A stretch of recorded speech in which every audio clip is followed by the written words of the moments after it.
Hello friends, कैसे हैं आप लोग। आशा करते हैं आप लोग अच्छे होंगे। आज इंडियन एविडेंस एक्ट का चैप्टर 9 पढ़ना है, साक्ष्यों के विषय में। तो नया जो बीएसए आया है उसमें कहाँ पढ़ना है, किसके साथ, उसमें भी चैप्टर 9 ही है। चैप्टर जो है वो सेम, ठीक है, सेम चैप्टर है, उसमें चैप्टर सेम है। और फिर उसके बाद जो दिया गया है, जो इंडियन एविडेंस एक्ट में, जो इंडियन एविडेंस, सॉरी इसको मैं दोबारा बता देता हूँ। एक तरफ लिख लो आप बीएसए, एक तरफ लिख लो इंडियन एविडेंस एक्ट। ऐसे लिख लिया करो जब चैप्टर शुरू हो, तो उससे तुम्हारा क्लियर, आप लोगों का क्लियर हो जाएगा क्या क्या थी। चैप्टर 9। अब सेक्शन जो दिया है 124 से 138 तक दिया है बीएसए में, क्या, साक्ष्यों के विषय में। चैप्टर का नाम सेम है, चैप्टर के नाम में कोई दिक्कत नहीं है। और सेक्शन, और ये कहाँ दिया गया था, 118 से 134 तक पुराने वाले में दिया था। तो आई होप इतनी चीज़ें आपको क्लियर हो गई। अब मैं सेक्शन के साथ बीएसए बताता चलूँगा किस किस सेक्शन में क्या क्या दिया है, ठीक है। और एक चीज़ और है, लोगों का कमेंट आ रहा है, सर आप नए वाले एक्ट से क्यों नहीं पढ़ा रहे। नए वाले एक्ट में टिप्पणी नहीं दी हुई है, जो पुराने एक्टों में दी है। जो टिप्पणी आपके लिए इंपॉर्टेंट है, इस वजह से मैं पुराने बेयर एक्ट से ही पढ़ा रहा हूँ, नए को इंक्लूड करके, क्योंकि पुराना बेयर एक्ट में टिप्पणी दी है जो आपके लिए exam pre exam point of view से बहुत इंपॉर्टेंट है। इस वजह से मैं पुराने बेयर एक्ट से पढ़ा रहा हूँ, ठीक है। तो चलिए आज शुरू करते हैं 118। तो इसको पहले पढ़ेंगे बीएसए की धारा, कौन से धारा के साथ, 124 के साथ। 118 को बीएसए की धारा 124 के साथ पढ़ेंगे। तो इसको शुरू करने से पहले एक चीज़ ये रखो कि साक्ष्यों के विषय में, तो अब आपको कल्पना, आप जज के रूप में बैठो तो क्या होना चाहिए आपका दिमाग साक्ष्यों के विषय में। साक्ष्यों के विषय में आपका दिमाग उदार होना चाहिए, कठोर नहीं होना चाहिए, कठोर नहीं होना चाहिए। ये आपके दिमाग में कहा, जब आप जूरिस्प्रूडेंस विधिशास्त्र पढ़ोगे तो उसमें एक पढ़ोगे, विधिशास्त्री का नाम बेंथम था। बेंथम ने कहा था कि साक्षी न्यायालयों के आंख और कान होते हैं। तो उसने, बेंथम ने क्या कहा था, बेंथम ने कहा था कि साक्षी क्या होते हैं, साक्षी न्यायालय के आंख और कान होते हैं, और कान होते हैं जिसको उन्हें संरक्षित करना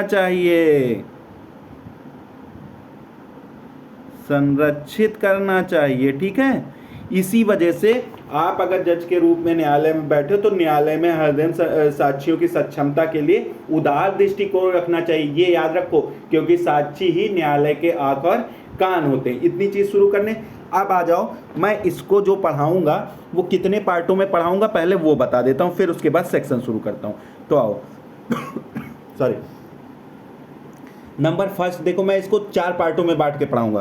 पहले पढ़ाऊंगा सक्षम साक्षी कौन कौन है, ये पढ़ना, सक्षम साक्षी कौन है। तो इसमें कौन कौन से सेक्शन पढ़ाऊंगा वो मैं बता दे रहा हूँ। 118 पुराने वाले का, फिर 118 का स्पष्टीकरण पढ़ा दूंगा, जिसमें बताया गया पागल व्यक्ति भी सक्षम साक्षी होता है। ये कहाँ बताया गया स्पष्टीकरण, ये खूब पूछा पीटी में 118 का स्पष्टीकरण। फिर 119 पढ़ा दूंगा, डम्ड विटनेस को पढ़ा दूंगा, 120 को पढ़ा दूंगा, 120 पति या पत्नी वाला हो जाएगा, वैवाहिक संसूचनाएं हो जाएंगी। 121 न्यायाधीश सक्षम साक्षी होता है कि नहीं, न्यायाधीश और मजिस्ट्रेट। और फिर 133, तो पहला मैंने पढ़ाऊंगा सक्षम साक्षी, तो इसको पार्टों में बांट लेना। फिर दोबारा मैं क्या बताऊं, दूसरे में क्या बताऊंगा,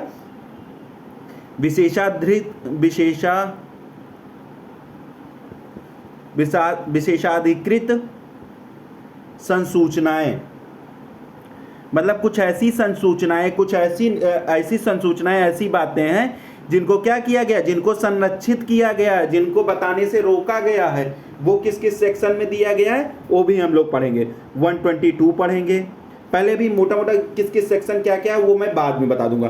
120 जब सेक्शन को बताना शुरू करूँगा। 123 पढ़ लेंगे, और इसके साथ कौन क्या पढ़ लेंगे, 124 पढ़ लेंगे। क्या क्या बातें संरक्षित रखेगी कि आप अपनी बात को न्यायालय में नहीं रख सकते। और एक क्या पढ़ सकते हो, 125 पढ़ सकते हो, और फिर क्या पढ़ोगे 126 से 129। तो इतनी चीज़ें विशेषाधिकृत सूचनाओं में आ जाएगा, मतलब किन सूचनाओं को संरक्षित किया गया वो कहाँ बताया गया, 122, 123, 124, 125, 126, 127, 128, 129, इतने सेक्शनों में। फिर एक चीज़ और छूट के, तीसरे में मैं क्या बताऊंगा, साक्ष्यों का संरक्षण सुरक्षा कहाँ दिया गया, कौन करेगा, साक्ष्यों का संरक्षण भी तो होना चाहिए, को संरक्षण बचाव दिया गया है, कहाँ से, कोई साक्षी है, अब ये सब देखो न्यायालय में जरूरत पड़ेगी आपको, संरक्षण कहाँ दिया गया है, 130 और 131 पढ़ लेना, 130, 131, 132 ये पढ़ लेना। और चौथे में क्या पढ़ा दूंगे, साक्ष्यों की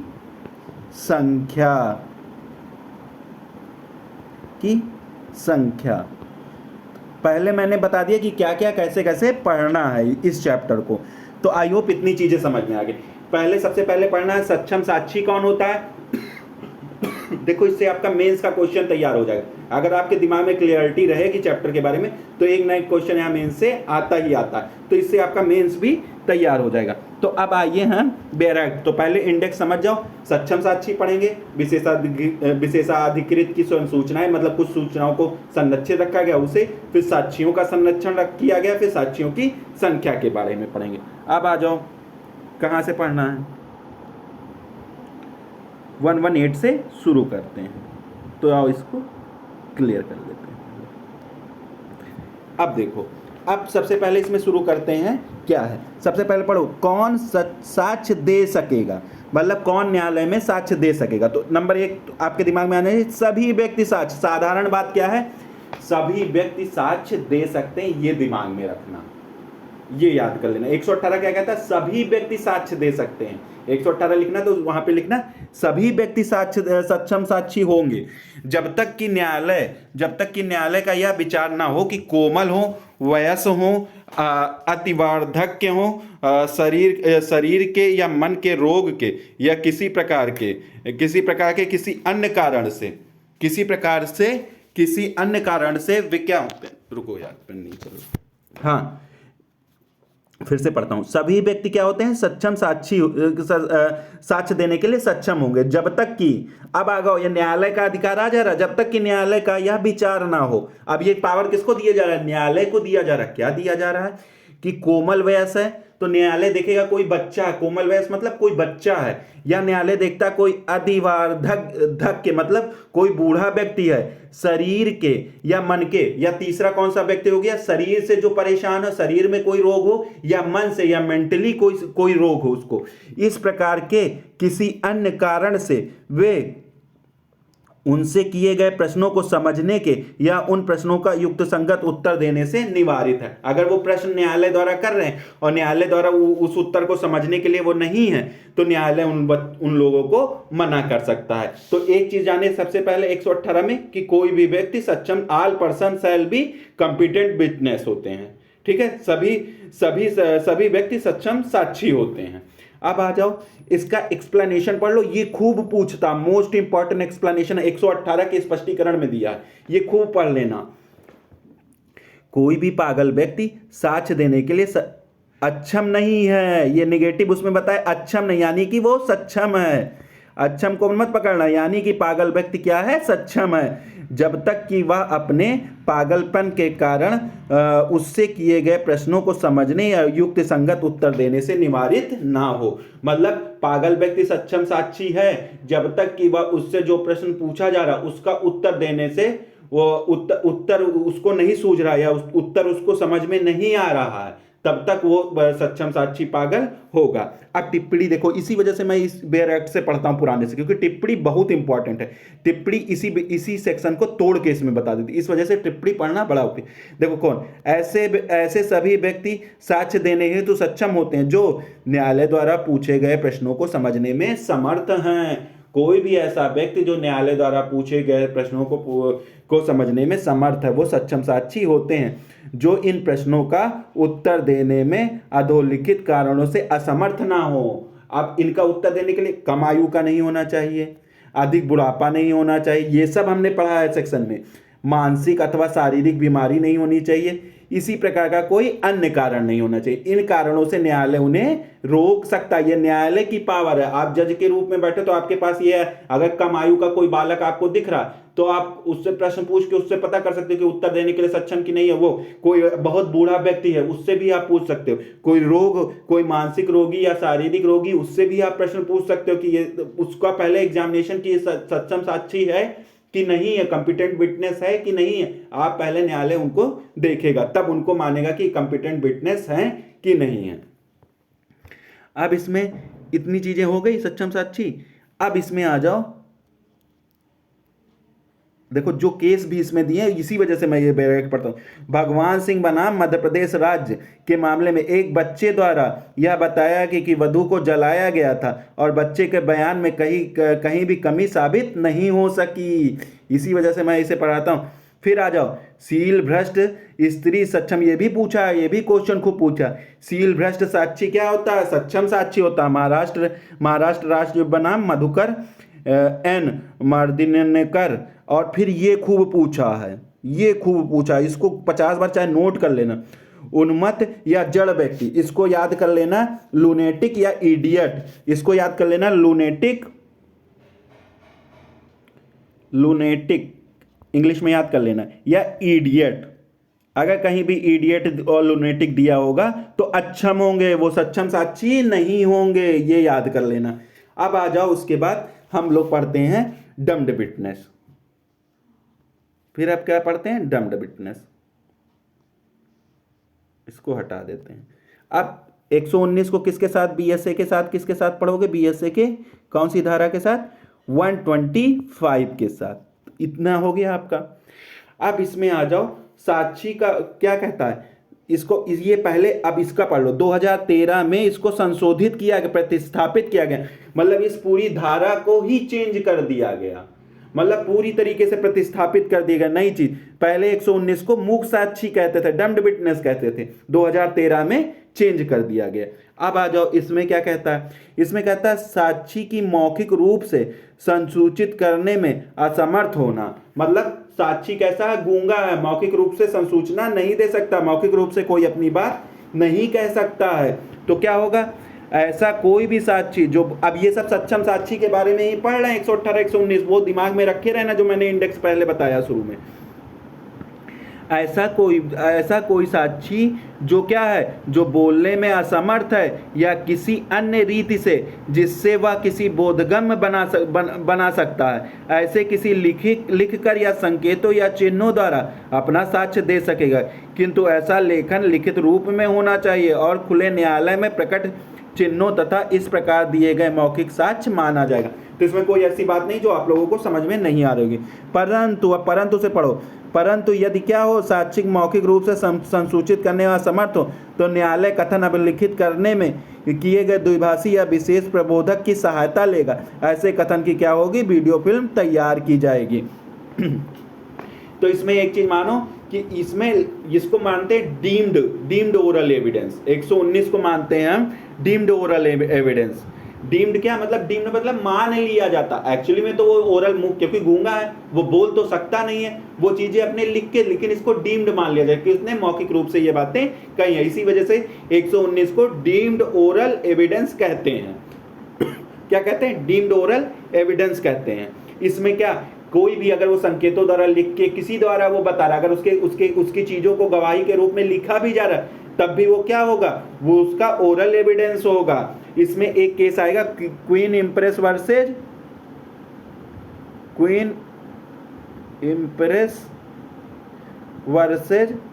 अब्दुल्ला का case. Queen impress versus Abdullah का केस। इसमें क्या कहता है? इसमें महिला क्या डाइंग डिक्लेरेशन अपने में तुकालिक कथन करती है, लेकिन कैसे द्वारा करती है? ये इशारों द्वारा करती है। तो उसके इशारे को भी क्या माना गया? मौखिक साक्ष्य माना गया। ठीक है, उसके इशारे को भी क्या माना गया, मौखिक साक्ष्य माना गया। तो 119 भी आपका हो गया। 119 में ज़्यादा कुछ, बाकी मैं जो चीज़ें और जो चीज़ें छूटती वो मैं घटना चक्र वाली सीरीज में करा देता हूँ, तो प्लीज़ उसको घटना चक्र का कर लिया करो कि यहाँ जो क्वेश्चन छूटेगा वो वहाँ से कवर हो जाएगा। तो घटना चक्र वाली इसी वजह से मैं एविडेंस की घटना चक्र वाली सीरीज भी साथ में लेते चल रहा हूँ कि यहाँ जो क्वेश्चन छूटे वो वहाँ से कवर हो जाए। जो लोग दोनों देख रहे होंगे उनको बहुत फायदा हो रहा होगा। ठीक है, अब आ जाओ 120 पे, 120 पे। ये सब छोटे छोटे सेक्शन है, कोई दिक्कत नहीं है इसमें। अब 120 क्या कहता है, इसको 100 बीएसए के साथ किसके साथ पढ़ोगे, बीएसए की कौन सी धारा हो जाएगी, 126 के साथ इसको पढ़ना।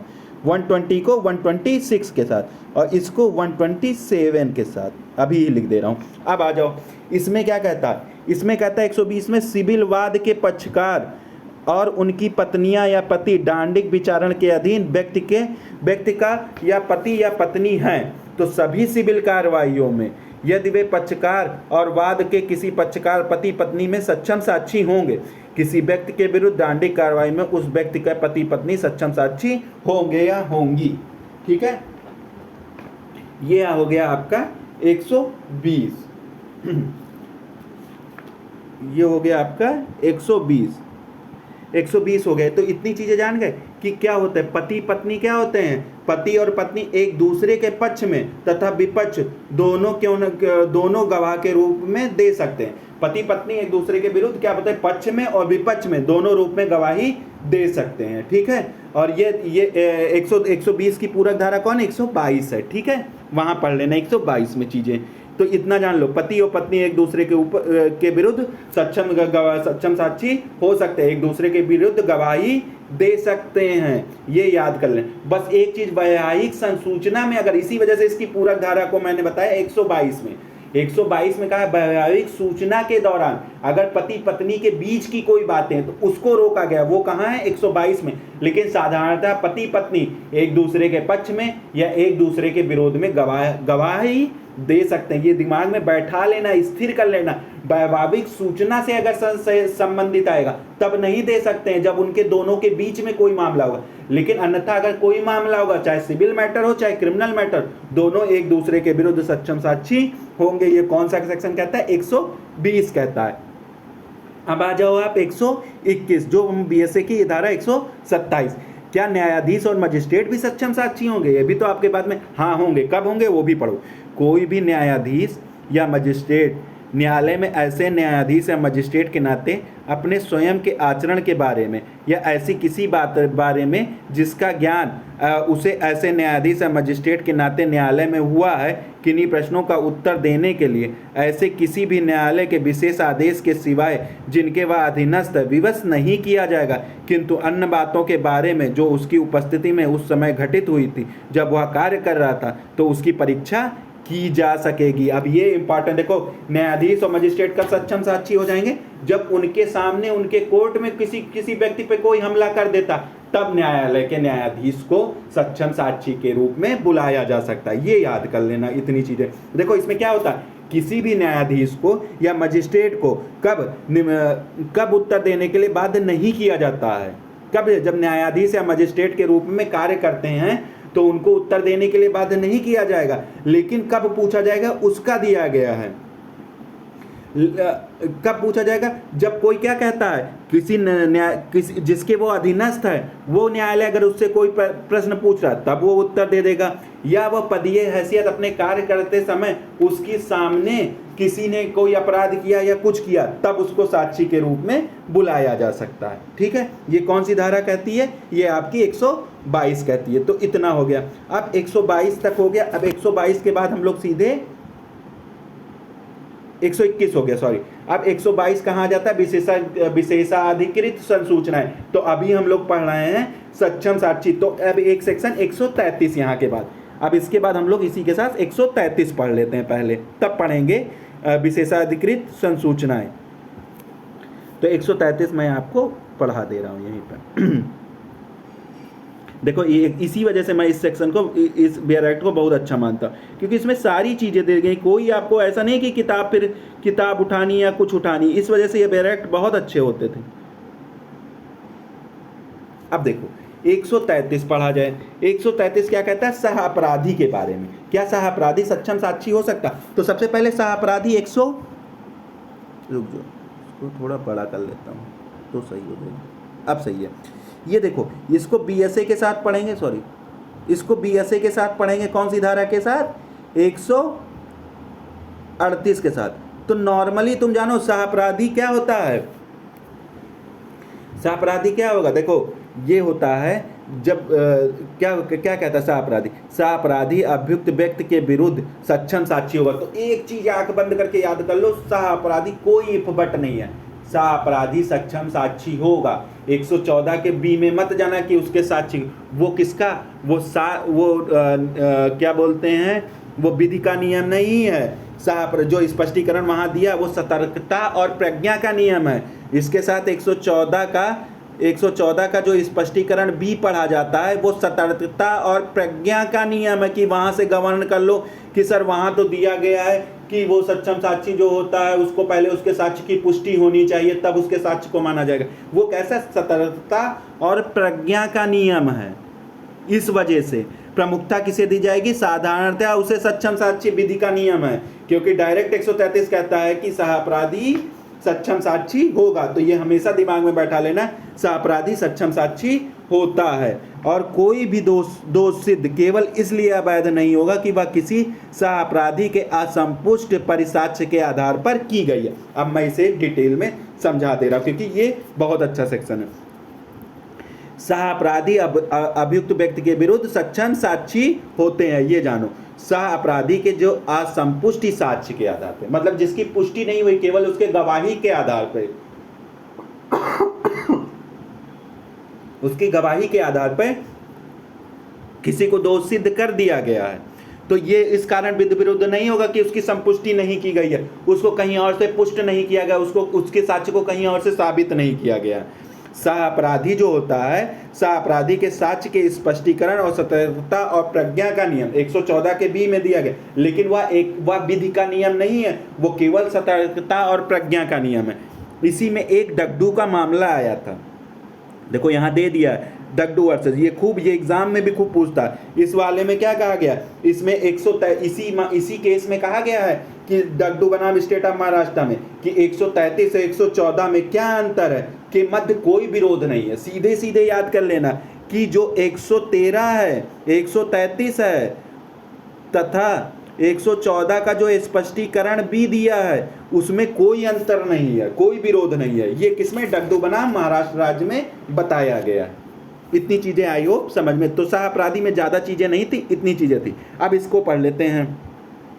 धारा 133 और 114 के दृष्टांत खा को साथ में पढ़ना चाहिए। देखो बता दिया हूँ, धारा 114 देखो, इसी वजह से कहता हूँ ये मेरा बहुत अच्छा, इसमें कहीं बाहर नहीं जाना। शब्द में सकेगा प्रयुक्त हुआ, अतः जहाँ यह उपधारणा खंडनीय होगी, जबकि धारा 133 में विधि की उपधारणा पाई गई जो कि खंडनीय और एवं अखंडनीय दोनों है। सहअपराधी के साक्ष्य का अन्य स्वतंत्र साक्ष्यों द्वारा संपुष्टि होना आवश्यक है। इस नियम की स्थापना मदन मोहन बनाम पंजाब राज्य में की गई थी। ठीक है, संपुष्टि सेसम्मा बनाम महाराष्ट्र के बाद में भी हुई थी। सेसम्मा बनाम महाराष्ट्र ये भी लिखा जाता है, जब सहअपराधी लिखोगे तो ये भी केस लिखा जाता है।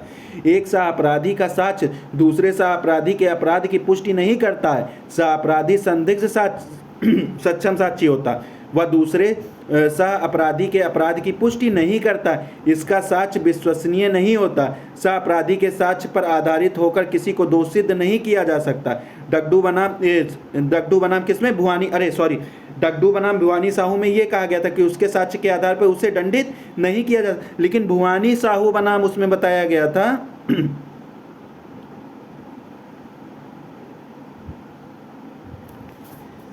नहीं, वो सही है। भुवानी साहू और बनाम किंग एम्परर के बाद में भी यही चीजें की गई थी। ठीक है, तो अब आपका ये हो गया कि सक्षम साक्षी कौन कौन थे, ये कंप्लीट। अब विशेषाधिकृत संसूचनाएं, तो फिर आ जाओ 122 पे। 122 कहाँ दिया वो देख लेते हैं पहला हो गया था 122 इसी में दिया है। अब हम पढ़ते हैं 122 से पुनः, सॉरी, हाँ, वैवाहिक संसूचनाएं। अब आ जाओ 122 से पढ़ते हैं। 122 में क्या दी गई है? वैवाहिक संसूचना, वैवाहिक स्थिति के दौरान में की गई संसूचनाओं के बारे में दिया गया है। तो इसको बीएसए के धारा 128 के साथ पढ़ेंगे, ये याद कर लेना, बीएसए के साथ 128 के साथ पढ़ेंगे इसको, वहाँ पे 128 में ये चीज़ें दी गई हैं। अब आ जाओ 122 क्या कहता है वो पढ़ लिया जाए। 122 कहता है कि विवाहित स्थिति के दौरान की गई संसूचनाएं कोई भी व्यक्ति जो विवाहित है या जो विवाहित रह चुका है, मतलब जिसका डाइवोर्स हो चुका है, रह चुका मतलब जिसका डाइवोर्स हो चुका है, किसी संसूचना को, मतलब जो उन दोनों पति पत्नी के बीच में जो बात हुई है संसूचना उसी को कहते हैं, जो किसी व्यक्ति द्वारा जिससे वह विवाहित है, मतलब पति या पत्नी दोनों आ जा रहे हैं, या रह चुका है, विवाहित स्त्री के दौरान उससे दी गई थी प्रकट करने के लिए विवश नहीं किया जाएगा और न वह किसी संसूचना को प्रकट करने के लिए अनुज्ञात किया जाएगा जब तक कि वह व्यक्ति जिससे वह संसूचना दी है उसका हित प्रतिनिधि सम्मत ना हो, सिवाय उन, मतलब कब दे सकता है? जब पत्नी कह दी हो कि पति से कि तू आप गवाही दे सकते हो, मेरे बीच की बातें कह सकते हो, या पत्नी पति से कह दी हो, सम्मत दे दी कि आप गवाही दे सकते हो, अनुज्ञात ना किया गया हो, संसूचना दे या उनके हित प्रतिनिधि, मतलब उनके या तो पत्नी नहीं रह गई तो हित प्रतिनिधि अगर उनके कोई होंगे तो वो कह सकते हैं, जो विवाहित व्यक्ति के बीच में हो उन कार्रवाइयों में जिनमें एक विवाहित व्यक्ति दूसरे के विरुद्ध किए गए किसी अपराध के लिए अपयोजित किया, मतलब एक दूसरे के मध्य, मतलब प्लेंटिफ और डिपेंडेंट दोनों हैं, एक प्लेंटिफ है और एक डिफेंडेंट है, मतलब एक वादी है और एक क्या है? प्रतिवादी है। तो अब आ जाओ इसमें क्या क्या चीज़ पढ़ना। नंबर 1 देखो, यहीं से पकड़ो, नंबर 1, ऐसा व्यक्ति जो विवाहित हो, विवाहित। अब विवाहित में दो चीजें, या तो रहा है या रह चुका है, दो चीजें आ गई। सॉरी, इसको पहले मिटा देता हूँ फिर सही से लिखता हूँ। नंबर फर्स्ट देखो, यहीं से पढ़ा देता हूँ। नंबर फर्स्ट वैवाहिक, विवाहिता होना चाहिए, सॉरी, इसी को तोड़ के मैं डायरेक्ट को विवाहित, उनको क्या होना चाहिए? विवाहित होना चाहिए। अब विवाहित क्या? या तो रहा है, प्रेजेंट में है, या रह चुका है, या तो पहले पास्ट में रह चुका, ठीक है, या तो रह चुका है। और क्या है? उन दोनों के मध्य क्या हुआ हो? विवाह के दौरान एक दूसरे को क्या दी गई हो? सूचना। विवाह के दौरान क्या दी गई हो? सूचना, कोई बात कही गई हो, ठीक है, प्रकट किया गया हो। तो ना अनुज्ञात किया जाएगा और ना ही बाध्य किया जाएगा, ना उनको कहने के लिए कोई आज्ञा दी जाएगी और ना उन्हें बाध्य किया जाएगा, आज्ञा भी नहीं दे सकते हो उन्हें और ना उन्हें बाध्य कर सकते हो। नंबर 1 हो गया। नंबर 2 क्या होगा? नंबर 2 क्या होगा? ये जो होगा, ये जो वैवाहिक संसूचना जीवन पर्यंत के लिए होगा। ऐसा नहीं कि वो मुकदमा खत्म हो गया तो आप कह सकते हो, ऐसा नहीं, वो जीवन पर्यंत के लिए होगा, प्रकटीकरण के लिए विरुद्ध। जीवन पर्यंत आप उस बात को कभी नहीं कह पाओगे, उस जीवन पर्यंत आप उस बात को कभी नहीं कह पाओगे। परंतु अब आपके मन में आ रहा होगा, सर तब जब इतना चीज़ है तो अभी कैसे लोग अपनी बात कहते हैं? तो अब आ जाओ, अब मैं उसी के साथ अपवाद भी पढ़ा देता हूँ। अपवाद क्या क्या है 122 का? नंबर 1 क्या होगा? सहमति, पक्षकारों में क्या हो गई हो? सहमति हो गई हो, तो अपवाद हो, तब बात आप प्रकट कर सकते हो।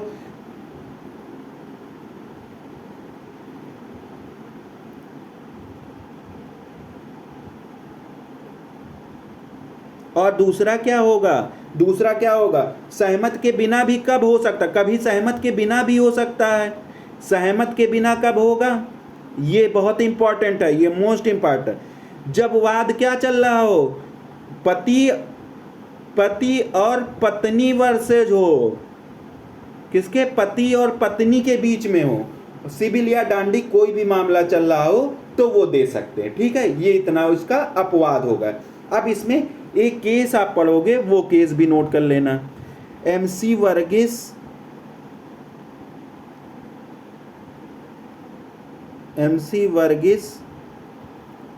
Versus TG Poonen. ये केस बहुत इंपॉर्टेंट, इसको 122 के साथ नोट कर लेना। पोनेन का केस है, 1970 का केस है, ठीक है, पोनेन का केस है।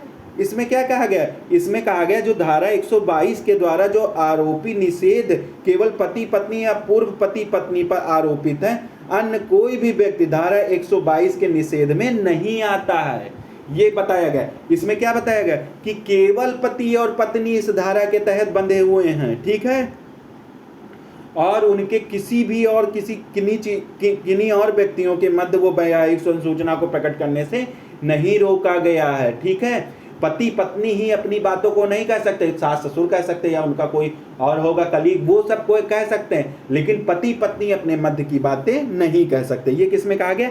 MC वर्गीस वर्सेज TJ पोनेन के बाद में कहा गया। तो ये हो गया आपका वैवाहिक 122 कंप्लीट हो गया, ठीक है। देखो ये केस यहाँ भी दिया गया, तो यहीं से पढ़ा देता हूँ, ध्यान देना। इस वजह से मैं इसे लेके चलता हूँ क्योंकि इसमें सारी चीज़ें एक साथ दे देती है ना, तो पढ़ने और पढ़ाने दोनों में आसानी है। ध्यान देना यह आवश्यक कि धारा ऐसे मामलों में लागू होती है जो विवाह के समय संसूचित की गई हो, एक व्यक्ति द्वारा दूसरे को संसूचना दी गई हो जो जिसके मध्य विवाह के विघटन के बाद भी दी गई, तो यह धारा लागू नहीं होती। इस प्रकार यदि विवाह के पहले पति या पत्नी को संसूचना दी गई है तो उसे बताने के लिए उन्हें विवश किया जा सकता है। इस नियम का निर्वचन करने के लिए में यह सारवान नहीं है। अब पति पत्नी अलग हो गए हैं और उसके बाद कोई संसूचना कर रहा है तब तो वो प्रकट कर सकते, लेकिन पति पत्नी विवाहित स्थिति के दौरान अगर कोई बातें करते हैं और उसके बाद वो अलग होते हैं, ये दोनों में अंतर है, ये दिमाग में बैठा लेना, उसके बाद वो दोनों अलग होते हैं तब वो पुरानी बातों को नहीं कह सकते। लेकिन डाइवोर्स के बाद अगर उनके बीच कोई बात होता तो उस पर रोक नहीं लगाती ये धारा, ठीक है। का संबंध उस समय वर्तमान में होना चाहिए जब साक्ष्य दिए जाने की अपेक्षा की जाती। अतएव जहां स्त्री को तलाक दिया गया और उसने दूसरे पति से विवाह कर लिया, उसने अपने पूर्व पति के विरुद्ध साक्ष्य के लिए बुलाया गया और वह प्रत्याश्रय काल में की गई संसूचना को सिद्ध करे, तो यह निर्णय दिया गया कि वह ऐसा करने के लिए सक्षम है। MC वर्गीस बनाम TJ पोनेन का वाद है 1970। धारा 122 प्रतिपादित करती कि याची अथवा पति को विवश नहीं किया जाएगा कि पति की संसूचना पत्नी या पत्नी की संसूचना पति को देने के लिए विवश नहीं किया जाएगा। धारा के अनुसार विवाहित अवस्था में पति और पत्नी को अथवा पत्नी द्वारा अपने पति को दी गई संसूचना को न्यायालय में सिद्ध होने से रोक दिया गया। अभियुक्त का अपनी पत्नी के प्रति कथन कि वह उसका आभूषण दे देगा या कि वह मृतक के घर गया था अग्राह्य। राम भरोसे बना उत्तर प्रदेश राज्य, ठीक है। तो ये इतनी चीजें हो गई 122। अब आ जाओ 123 से 125 पढ़ना। इसको किसके साथ पढ़ लेना? 121 के साथ पढ़ लेना, न्यायाधीश और मजिस्ट्रेटों के साथ इसको पढ़ लेना। राज्य की संसूचना है इसमें, देखो इसको 123 पढ़ लिया जाए। तो पहले 121 के साथ नहीं, रुको सॉरी 123 को 129 BSA के साथ पढ़ना, इतनी चीजें सॉरी। इसमें क्या कहता है? राज्य के कार्यकलापों के बारे में साक्ष्य कोई भी व्यक्ति, अब संसूचना है ये नहीं दे सकता कोई भी व्यक्ति, क्या हो, किसी भी कार्यकलापों से संबंधित अप्रकाशित शासकीय अभिलेखों से व्युत्पन्न कोई भी साक्ष्य देने के लिए अनुज्ञात ना किया जाएगा, सिवाय संपृक्त विभाग के प्रमुख ऑफिसर की अनुज्ञा से। जो अनुज्ञात देगा उससे विधारित करेगा, जैसा करना वह ठीक समझे। तो आपको ये चीजें नहीं, तो मैं इसे आसान भाषा में समझा देता हूँ। अब ये क्या कहता है? राज्य के विषयों से जो संबंधित अप्रकाशित विषय हैं, जिनको प्रकाशन नहीं किया गया है, उसको साक्ष्य के रूप में प्राप्त नहीं किया जा सकता है, सिवाय अगर उनके प्रमुख जो हैं, उनके हेड हैं, वो अपनी अनुमति दे देते हैं तो हम कर सकते हैं, नहीं तो नहीं कर सकते हैं। जिनका क्या करना? अप्रकाशन किया गया, जिनको गोपनीय रूप से रखा गया। फिर क्या कहता है? किसी भी लोक अधिकार को शासकीय विश्वास में दी गई संसूचना के प्रकटीकरण हेतु बाध्य नहीं किया जाएगा। मतलब कोई क्या होगा, यदि कोई लोक अधिकारों को किसी शासकीय विश्वास में, ये नहीं कि शासकीय विश्वास में तो लोक अधिकारों को उसको वो करने दिया जाएगा, प्रकट नहीं करने दिया जाएगा। यदि ऐसा लोक अधिकारी क्या हो, धारा 122 के अर्थात लोक कल्याण ही सर्वोच्च विधि है। ये चीज क्या कहता है यदि ऐसा लोक अधिकारी की राय में ऐसा प्रकटीकरण लोकहित को प्रभावित करेगा। कोई भी लोक अधिकारी है वो ऐसा कथन नहीं प्रकट करेगा जो लोकहित को प्रभावित करेगा, तो उसको यहाँ संरक्षण दे दिएगा। वो ऐसी बात नहीं करेगा। क्यों नहीं करेगा? 123 में एक लैटिन सूक्ति है, एक लैटिन सूक्ति है किस पे? साउलस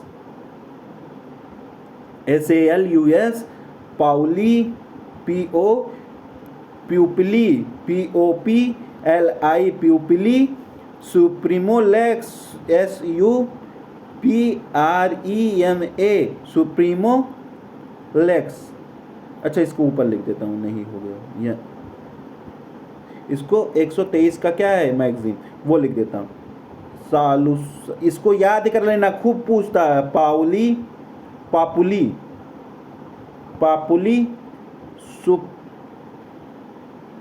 सुप्रीमा, जो मैं लिख रहा हूं ये बहुत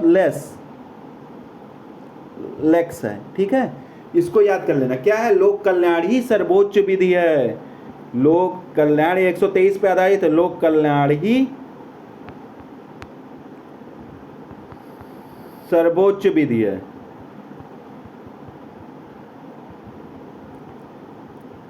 विधि है, इसको नोट कर लेना, ठीक है। 123 यहां तक का हो गया। अब आ जाओ इसमें और क्या क्या चीजें हैं वो भी पढ़ लिया जाए। क्या कहता? किसी भी मजिस्ट्रेट, पुलिस अधिकारी या लोक अधिकारी को अपराध की सूचना या स्रोत बताने हेतु बाध्य नहीं। ये 123 से ही इसको पावर मिलती है मजिस्ट्रेटों और जजों को और पुलिसों को, कि वो ये नहीं बताएगा कि अपराध की सूचना कहाँ से प्राप्त हुई, ठीक है। वो ये नहीं बाध्य नहीं किया जाएगा कि इनको सूचना का स्रोत कहाँ है, कहाँ से प्राप्त किया गया, या किसी भी न्यायाधीश या मजिस्ट्रेट को निर्णय के संबंध में पूछे गए प्रश्न का उत्तर देने के लिए बाध्य नहीं किया जाएगा। उत्तर देने के लिए बाध्य नहीं किया जाएगा। न्यायाधीश या मजिस्ट्रेट के रूप में न्यायालय में उसके आचरण के संबंध में भी कुछ नहीं पूछा जाएगा। और किस चीज के बारे में नहीं पूछा जाएगा? न्यायाधीश या मजिस्ट्रेट के रूप में अगर न्यायालय में उसके ज्ञान में कोई चीज आई हुई है, अपने ज्ञान से किसी बात के संबंध में, अतः उस न्यायालय जिसके बाद अधीन है, बस ये जान लो, जिसके बाद अधीन है, जो मैंने पहले एक पढ़ाया है 121 में, वो उससे प्रश्न कर सकता है, उसका उत्तर देने के लिए वो बाध्य है। और न्यायालय घटित घटना के संबंध में न्यायाधीश या मजिस्ट्रेटों की परीक्षा भी वो कर सकता है जिसके वो अधीनस्थ है। अब आ जाओ आप, ये तो हो गई शासकीय संसूचनाएं। ये कहां से? 123 पढ़ लिया, 124 भी अब पढ़ लिया जाए। 124 पढ़ लिया जाए। सब शासकीय संसूचनाएं चल रही है। इसके 124 क्या कहता है? शासकीय संसूचना, कोई भी लोक अधिकारी, ये जो मैं बताया हूं ना अभी, ये मैं यहां से पढ़ाई देता हूं। कोई भी लोक अधिकारी शासकीय विश्वास में दी गई सूचना को प्रकट करने के लिए विवश नहीं किया जाएगा जब तक कि वह समझता है कि वह उसको प्रकट करने के लोकहित में हानि होगी। 124 कहता है, ठीक है। ये नहीं कर सकता। अब आ जाओ 125 क्या कहता है? ये देखो यहीं से गवर्न होता है। 125 देखो बहुत बढ़िया है ये सेक्शन।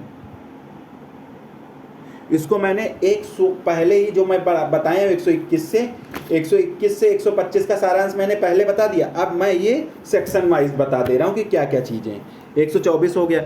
124 में 125 क्या हो गया? अपराधों के संबंध में। इसको जोड़ते चले जाना, जो BSS के साथ मैंने छोड़ दिया। 124 को जोड़ लेना 130 के साथ, ये मैं छूट जा रहा है तो वो BSA के साथ 130 के साथ जोड़ लेना। अब आ जाओ 125 को जोड़ लेना 131 के साथ। किसके साथ? 131 के साथ। क्या अपराधों के बारे में जानकारी कोई भी मजिस्ट्रेट, और शासकीय संसूचना ऑफिशियल कम्युनिकेशन से याद कर लेना, वो सही है। कोई भी मजिस्ट्रेट या पुलिस ऑफिसर यह कहने के लिए विवश नहीं किया जाएगा कि किसी अपराध के किए जाने के बारे में कोई जानकारी कहाँ से मिली, और राज्य, ये सब क्या राज्य के हित में है। राज्य ऑफिसर को यह कहने के लिए विवश नहीं किया जाएगा कि लोग राजस्व के विरुद्ध किसी अपराध के बारे में जानकारी, तो किसी अपराध के बारे में जानकारी कहाँ से नहीं प्राप्त हुई? ये कहाँ? 125 से आता है। अब आ जाओ आप वृत्तिक संसूचना है, प्रोफेशनल कम्युनिकेशन के बारे में। ये पढ़ोगे आप 126 से 129 तक प्रोफेशनल कम्युनिकेशन, 126 से 129 तक ऑफिशियल चीज़ों के बारे में, जो शासकीय उसके बारे में था, जो राज्य की संसूचना के बारे में था, वो कहाँ से पढ़े थे? 123 से लेके 126 तक। अब आ जाओ 126 पढ़ते हैं। 126 को किसके साथ पढ़ोगे आप लोग? 126 को पढ़ोगे 132 के साथ। और यही बीएसए में खासियत है, 126 और 127 दोनों को 132 के अनुसार दोनों को एक ही सेक्शन में रख दिया गया, ये याद कर लेना। वृत्तिक संसूचनाएं यानी कि प्रोफेशनल कम्युनिकेशन। वृत्तिक सूचनाएं क्या है? कोई भी बैरिस्टर, अटार्नी या प्लीडर या वकील या साक्षीकार अभिव्यक्ति सम्मत के सिवाय ऐसी संसूचना को प्रकट करने के लिए जो उसके बैरिस्टर, अटार्नी, प्लीडर या वकील की हैसियत से आता है। आपके ऊपर ये सेक्शन लागू होता है। आपके पास कोई सूचना आता है नियोजन के अनुक्रम में, मतलब आपके काम के अनुक्रम में, मतलब आपको उसको लीगल एडवाइस देना, उसके अनुक्रम में कोई चीज़ें, या प्रयोजनार्थ उसके साक्षीकार मतलब मौकिल द्वारा या की ओर से उससे दी गई हो, अथवा किसी दस्तावेज की जिससे वह अपने वृत्तिक नियोजन के अनुक्रम में या के प्रयोजनार्थ परिचित हो, अंतर्वस्तु या दशा कथित करने अथवा किसी सलाह को ऐसे नियोजन के अनुक्रम में प्रयोजनार्थ अपने साक्षीकार को दी गई है या प्रकट करने के लिए समय अनुज्ञात नहीं किया जाएगा। परंतु क्या है, वो भी पढ़ लिया जाए। परंतु क्या है? परंतु इस धारा की कोई भी निम्नलिखित को संरक्षण नहीं देगी। किसी अवैध प्रयोजन को अग्रसर करने में दी गई संसूचना, मतलब कोई अवैध काम कैसे, कोई वकील किसी मौकिल को बता रहा कि आप अवैध काम कैसे कर सकते हो, तो उसकी संसूचना को यहाँ संरक्षण नहीं दिया गया है, उसको यहाँ बनाया गया है। ऐसा कोई भी तथ्य जो किसी बैरिस्टर, प्लीडर, अटार्नी या वकील ने अपनी ऐसी हैसियत में नियोजन के अनुक्रम में संप्रेषित किया हो जिससे दर्शित हो कि उसके नियोजन के प्रारंभ के पश्चात कोई अपराध या कपट करेगा, मतलब वो कोई बात बताएगा उसके बाद कोई अपराध या कपट हो सकता है। यह तथ्यहीन है कि ऐसे बैरिस्टर, प्लीडर, अटार्नी या वकील का ध्यान ऐसे तथ्य के प्रति उसके साक्षीकार द्वारा या की ओर से आकर्षित किया गया था या नहीं। स्पष्टीकरण। इन धाराओं में कथित बाध्यता नियोजन के अवस्थित होने के उपरांत भी बनी रहती, मतलब नियोजन में नहीं हो तब भी वो बनी रहेगी। अब आ जाओ, इसमें ये दोनों खूब इंपॉर्टेंट है। देखो इसमें क्या है, अगर वकील बदल दिया है तब भी जो पुराना, देखो इसका स्पष्टीकरण समझो, अगर वकील बदल दिया है और तब भी वो पुराना वकील जो उस मौकिल के बीच में बात हुई थी वो नहीं बता सकता है, ये स्पष्टीकरण बताता है, ये नोट कर लेना, ये बहुत इंपॉर्टेंट है, ये बहुत इंपॉर्टेंट। ठीक है। अवसित मतलब क्या होता है? समाप्त कर दिया है, उसको छोड़ दिया है, छोड़ के क्या कर दिया? दूसरे वकील को रख लिया है। किसको रख लिया? दूसरे वकील को रख लिया है।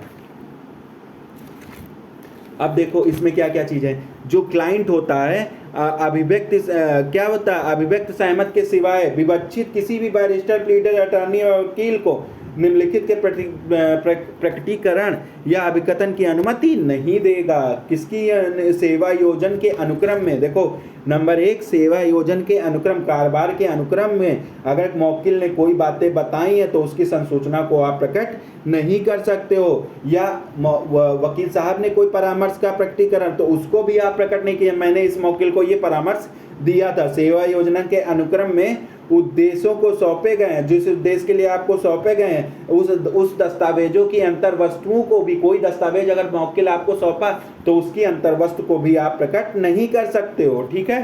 तो क्या क्या चीजें हैं वो भी मैंने बता दी। अब आ जाओ इसका इलस्ट्रेशन भी देख लेते हैं। वैसे इसका इलस्ट्रेशन में एक नहीं है, जो इंपॉर्टेंट होगा वो मैं बता दूंगा, ये आप इलस्ट्रेशन पढ़ लेना। इसका इलस्ट्रेशन ज़्यादा इंपॉर्टेंट नहीं है, बस इसमें एक चीज़ इंपॉर्टेंट होगा जो मैं देख ले रहा हूँ।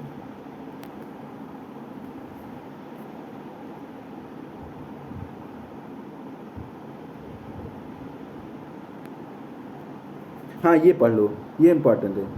यदि खा द्वारा अपने नियोजन के अनुक्रम में संप्रेषित ऐसा तथ्य होने के जिसमें यह दर्शित होता है कि कपट उस कार्रवाई के आरंभ में होने के पश्चात किया गया, प्रकटन से संरक्षित नहीं है। अब देखो ये स्पष्टीकरण, धारा 126 का सिद्धांत इस पर आधारित है, यदि कानूनी सलाहकार को दी गई संसूचना के संरक्षण का विशेषाधिकार नहीं होगा तो कोई भी व्यक्ति अपना पूरा मामला बताने से डरेगा और फल यह होगा कि वह पूर्ण सहयोग प्राप्त नहीं करेगा। ये बता रहा था, ये इंपॉर्टेंट है, ये याद कर लेना। अब 127 भी पुराने वाले में कहाँ रख दिया, नए वाले में कहाँ रख दिया गया, 132 में ही रख दिया गया। कहाँ रख दिया गया, 132। तो 127 को भी 132 में रख दिया गया, क्योंकि ये क्या, ये वकीलों के मुंशियों पे, जो आपके जैसे आपके मुंशी हो गए, आपके जूनियर हो गए, उन पे ये लागू होता है। धारा 126 के उपबंध में दुभाषियों, बैरिस्टरों, प्लीडरों, अटॉर्नियों, वकीलों के किस पे, लिपिक और सेवकों पर भी लागू होंगे। ये कौन सी धारा बताती, ये 127 बताती। यानी कि वकील साहब 126 में आएंगे वो कोई चीज़, और जो उनके मुंशी होंगे वो कहाँ पे आएंगे, वो 127 में आएंगे। ये इतनी चीज़ें दिमाग में बैठा लो। अब आ जाओ, ये इतनी चीज़ें आपकी हो गई 125 से। अब एक सेक्शन और बचा होगा 128 और 129, ये भी देख लिया जाए।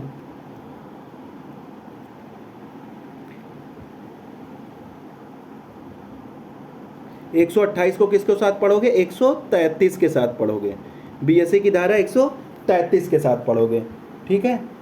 अब देख लो 133 128 क्या कहता है, कहता है साक्ष्य देने के लिए, स्वमेव उद्धत होने के लिए, मतलब खुद ही प्रकट होने से विशेषाधिकार अभित्यक्त नहीं हो जाता है।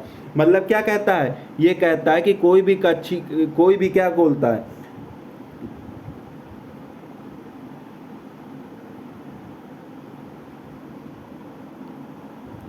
अब पढ़ो 128, साक्ष्य देने के लिए स्वमेव उद्धत, मतलब खुद ही कहता कि आप साक्ष्य दे सकते, विशेषाधिकार अभित्यक्त नहीं होगा। मतलब अगर मौकिल ही कहता कि आप गवाही, तब भी अभित्यक्त नहीं होगा। यदि, अब पढ़ो, किसी वाद का कोई पक्षकार स्वयं से ही अन्यथा उसमें साक्ष्य देता है तो यह भी ना समझा जाए कि तद द्वारा उसने ऐसा प्रकट, अगर वो मौकिल खुद ही साक्ष्य देने उस मामले में चला जाता है, तब भी क्या होगा, जैसा कि धारा 126 में वर्णित है, सहमत दे दी है। तथा यदि किसी वाद या कार्रवाई का कोई पक्षकार ऐसे किसी बैरिस्टर, प्लीडर या अटॉर्नी या वकील को साक्षी के रूप में बुलाता, तो यह कि उसने ऐसे प्रकटन के लिए अपनी सहमति दे दी है, केवल तभी समझा जाएगा जबकि वह ऐसे बैरिस्टर, अटॉर्नी या वकील से उन बातों के बारे में प्रश्न करेगा जिनके प्रकटन के लिए वह ऐसे प्रश्नों के अभाव में स्वाधीन ना होता। वो किसी अन्य बातों को पूछ सकता, लेकिन उन बातों को नहीं पूछ सकता। अब देखो इसमें दो चीज इंपॉर्टेंट, क्या कहता है, कहता है वाद के किसी भी पक्ष के द्वारा साक्ष्य देने के लिए धारा 126 के प्रयोजन हेतु प्रकटीकरण की सहमति नहीं दी जा सकती। ये दिमाग में बैठा लेना कि 126 में अगर रोका गया है तो 128 में उन प्रकटीकरण को करने से नहीं रोका जाएगा। किसी अन्य मामले में, उसी फैक्ट, उसी केस के मामले में जो राय वकील दिया उसको छोड़ के कोई अन्य बातें अगर वो जानता है तो वह प्रकट कर सकता है, ये कहा गया। जहां पक्षकार अपने प्लीडर को क्या कहता कि सर ये जो प्लीडर है मैं उसे ही साक्षी के रूप में बुलाना चाहता हूं, लेकिन साक्षी के रूप में बुलाता है, तब उससे ऐसा प्रश्न करता है जिसका उत्तर वह विदिता प्रकट नहीं कर सकता। मतलब उसको 126 से उससे उत्तर करता है कि वो 126 वाला उत्तर दे, लेकिन वो 126 वाला उत्तर देने के लिए बाध्य नहीं किया जाएगा। जहां भी वह अभिव्यक्त सहमत भी दे देता कि नहीं आप वकील साहब आप बताइए, तब भी वो नहीं बताएगा, क्योंकि उसको 126 का संरक्षण उसके ऊपर तब भी लागू होगा। तो ये 128 है। तो 126 देखो वृत्तिक संसूचनाएं कहाँ, 126, 127, 128। अब आ जाओ 129। ये 4 सेक्शन है वृत्तिक संसूचनाओं पे हैं, ठीक है। वृत्तिक संसूचनाओं में है ये सब सेक्शन, ये याद कर लेना। 129 क्या कहता है, विधि सलाहकारों से गोपनीय संसूचनाएं। क्या कहता है, कोई भी व्यक्ति गोपनीय संसूचना का जो उसके और उसके वृत्तिक सलाहकारों के बीच में हुई है, वृत्तिक सलाहकारों के बीच में हुई है, न्यायालय को प्रकट करने के लिए विवश नहीं किया जाएगा जब तक कि वह अपने को साक्षी के तौर पर पेश ना कर दे। और ऐसे पेश करने की दिशा में किन्हीं भी ऐसी संसूचनाओं को जिन्हें उस किसी साक्ष्य को स्पष्ट करने के लिए जाना है जो उसने दिया है न्यायालय को आवश्यक प्रतीत हो प्रकट करने के लिए विवश किया जाएगा, किंतु किन्हीं भी अन्य संसूचनाओं को नहीं। मतलब जैसे महाधिवक्ता है, वो सरकार को कोई सलाह देता तो वो उजागर नहीं करेगा, कोई अन्य चीज का गवाह दे सकता, लेकिन अगर सरकार को उसने जो सलाह दी है उस सलाह को वो उजागर नहीं करेगा। ये कहाँ है? ये 129 में बताया गया है। अब आ जाओ साक्षियों का संरक्षण, जो मैंने आपको बताया था ना, साक्षियों का संरक्षण किस पे? पॉइंट 3 पे, जो मैंने साक्षियों का संरक्षण के विषय में बताया था। तो साक्षियों का संरक्षण में पॉइंट 3 में बताया था कौन कौन से सेक्शन, याद कर लो, 130, 131 और 132, ये साक्षियों के संरक्षण के बारे में मैंने बताया था आपको। तो साक्षियों का संरक्षण ये हो गया। वृत्तिक संसूचनाएं में कौन कौन सा? 126, 127, 128, 129, 4 सेक्शन हो गए। वृत्तिक संसूचना और सक्षम साक्षी के बीच में कौन कौन से? इसके पहले सक्षम साक्षी बताया था, तो सक्षम साक्षी कौन कौन हो जाएंगे? 118 का स्पष्टीकरण, 119, 120, 121 और 133। ये ऐसे याद कर लेना, जो मैं चार्ट बनाया हूं बहुत इंपॉर्टेंट है, ठीक है। अब आ जाओ साक्षियों को संरक्षण। अब देखो, जो साक्षी पक्षकार नहीं है उसके हक विलेखों का पेश किया जाना, मतलब जो पक्षकार ही नहीं है और उसके किसी हक विलेखों को प्रस्तुत किया जाता है, क्या कहा जा रहा है? कोई भी साक्षी जो वाद का पक्षकार नहीं है, किसी संपत्ति संबंधी अपने हक विलेखों को या किसी ऐसे दस्तावेजों को जिसके बल पर वह गिरवीदार या बंधक के रूप में कोई संपत्ति क्या करता है? धारण करता है, या किसी दस्तावेज को जिसका पेश करने से उसे अपराध में फंसाने की प्रवृत्ति रख रहा है, पेश करने के लिए विवश नहीं किया जाएगा जब तक कि उसने ऐसे विलेख के पेशकरण की इच्छा, मतलब इच्छा, खुद इच्छा न रखी हो रखने वाले व्यक्ति के साथ या ऐसे किसी व्यक्ति के साथ जिससे व्युत्पन्न अधिकार से वह व्यक्ति दावा करता है, उन्हें पेश करके लिखित करार ना कर लिया हो। मतलब उसने पहले लिखित करार ना कर लिया हो कि कभी भी आपको इस दस्तावेज की जरूरत पड़ेगी तो मैं पेश करूंगा। तो इसमें क्या है? इसमें पढ़ो, आप पक्षकार साक्षी, मतलब जो पक्षकार नहीं है को निम्नलिखित प्रस्तुतिकरण के लिए बाध्य नहीं किया जा सकता। संरक्षण दिया गया कैसे? जो साक्षी नहीं है उनको पक्षकार के रूप में साक्षी नहीं है। जो साक्षी क्या है? आप पक्षकार हैं। जो साक्षी आप पक्षकार हैं क्या है? स्वातत्व विलेख को, मतलब जो उनके ओनरशिप से संबंधित जो विलेख है, ठीक है, उसको नहीं प्रोड्यूस करने दिया जाएगा, ठीक है, उसको वहां संरक्षण दिया गया। बंधक के रूप में अगर उसके पास कोई कागज है या गिरवी या विलेख के रूप में कोई कागज है तो उसे उसको देने से रोक दिया गया। या ऐसे दस्तावेज जो उसे क्या है? अपराध में फंसाने वाले हैं, उससे उसको मुक्ति दी गई है। आप पक्षकार साक्षी लिखित संविदा द्वारा उपरोक्त संरक्षण का अभित्याग कर सकता है। जो अभिसाक्ष्य जो अपक्षकार साक्षी है, जो उसका पक्षकार नहीं है, वो क्या कर सकता?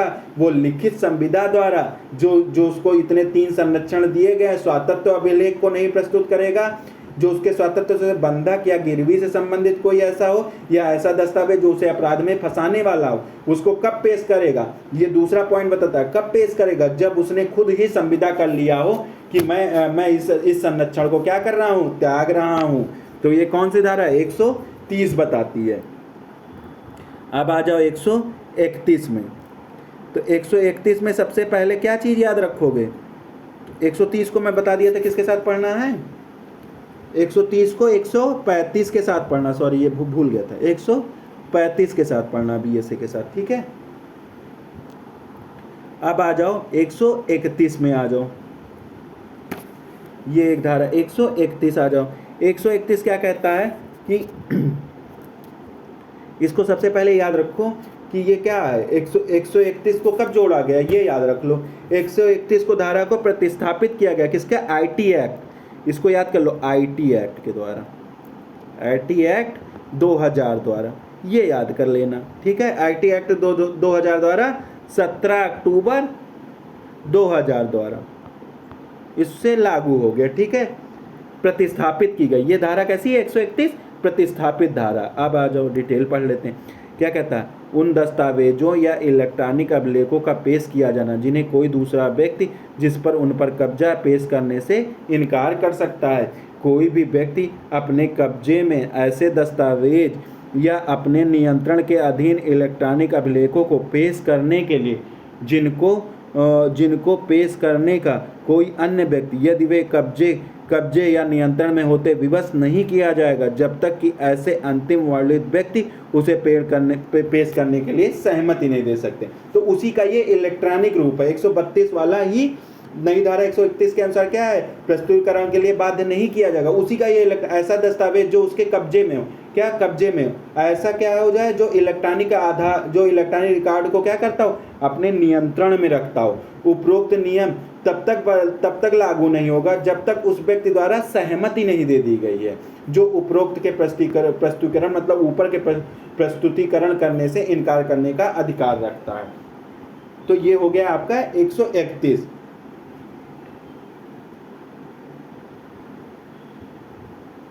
अब आ जाओ ये आ जाओ 132 आ जाओ। इस आधार पर कि उत्तर उसे फंसाएगा, साक्षी उत्तर देने से क्षम नहीं हो, खूब पूछता है, खूब इंपॉर्टेंट है। इसको कहते हैं विवश साक्षी, कंपेल्ड विटनेस। इसको यहाँ इसको पढ़ लेना। 132 को किसके साथ, बीएसए के साथ। इतना इसमें 137 जो बीएसए 137 के साथ पढ़ लेना, ठीक है। Compelled witness 137। और इसको जो इंडियन एविडेंस एक्ट है, इंडियन एविडेंस एक्ट,